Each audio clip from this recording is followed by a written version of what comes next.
կոչ արելով իմ զինակից ընկերներին,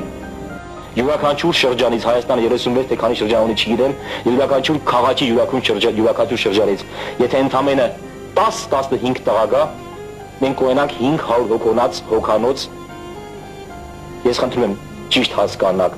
կարելի է հավաքել տասնյակ հազարներ, ես ուզում եմ 500 հոգանոց մահապարտների մի զորագունդ։ Այդ զորագունդը պիտի կրվի ամենավտանգավոր տեղում, որտեղ ապրել մեռնելու հավանականությունը 50%-50%-ի նկատմամբ է։ Վաղը չեմ մյուս օրը, յուրաքանչյուր շրջանից 10-ից 15-ական ոչի, միասին գնալու ենք կռվելու ամենաբարդ հատվածում, ու մենք հաղթելու ենք։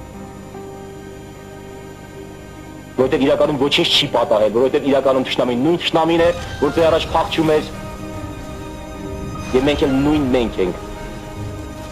Ուղղակի խաթարվել է մեր հավատը մեր ուժերի նկատմամբ։ Հիմա հարկավոր է եւս մի հարված, հարկավոր է եւս մի արտնացում, այսպես ցնցում։ Եթե ցնցում մենք պիտի անենք դարձյալ